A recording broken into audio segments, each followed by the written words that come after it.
how classical management cycles might be a reflection of dopamine. Now, recently I heard Andrew Huberman in a podcast talking about how the Cookie Monster in Sesame Street, I think is the series, is a representation of dopamine. But also a management cycle might be a reflection of dopamine. So a management cycle simplified would be planning, acting, reviewing. Planning, acting, reviewing. Or the last part could also be called improving. Then over the years I saw multiple different management cycles coined by different people, but it always seems to come down to something that is similar to planning, acting, and then improving. One could also say it is just planning, a continuous planning and acting. So planning and acting, and the acting kind of then gives out errors or mistakes, which then one includes in the next plan. So we would have a two-step process of planning and acting. One could also then further bring it down to acting, also kind of includes the planning, because I mean, it's not like I plan the next year and then I live the next year. But of course, I also need to plan this in a certain amount of time. So the planning itself is also acting.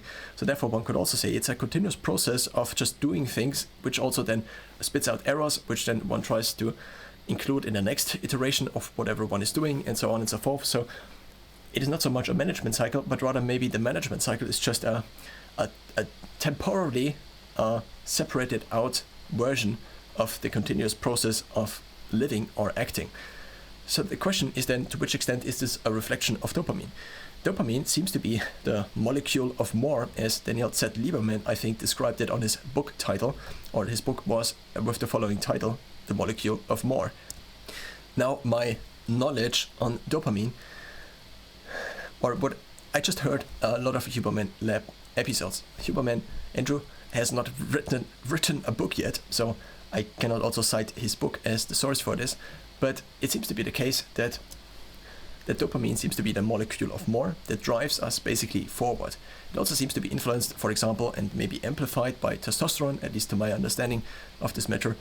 And Huberman, I think, also says, or has stated that testosterone is when effort feels good, or something like this. Or testosterone makes effort feel good, I think he mentioned. But the question is then, to which extent is this different from dopamine, and also how does dopamine interact with testosterone? I'm not entirely sure about this. Now, nonetheless, it seems to be the case that a classical management cycle is kind of the phrase also often used to describe dopamine is the anticipation of a better future. Now, one could say that a plan is kind of the anticipation of a potentially better future. At least it is now a plan. But in order to make the plan, one needs to have kind of a sufficient drive already to think that the future is maybe going to be better. One could also say hope is this. Hope is, to a certain extent, maybe dopamine. But maybe hope is only dopamine if there are negative circumstances that kind of prevent an otherwise normal modeling out of reality. But to a certain extent, dopamine seems to kind of positively influence, or could also say negatively manipulate the trajectory, the belief trajectory. And if dopamine is present, the belief trajectory seems to be kind of positive. And if dopamine is less present, also kind of as observed by my own proposed states of higher and lower dopaminergic states, it's not higher and lower absolute amounts of dopamine, but of course the receptors and so on probably also play a role. So I just maybe say more dopaminergic states and less dopaminergic states, which I could somehow pin down by other variables.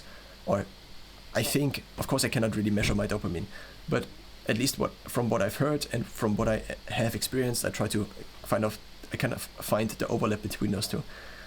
So if one then makes a plan that is maybe slightly more not optimal, but it is slightly biased towards positivity, because if one doesn't believe that things actually can change, why should one act? And the question is to which extent dopamine makes us basically believe things that aren't actually true. So that dopamine makes us believe things that aren't actually neutral, then also makes us make plans that are slightly too optimistic compared to what actually would be neutral and what actually would be realistic. But, well, I am not the one to answer this question. And then we have the acting phase, which then is kind of what dopamine makes us do.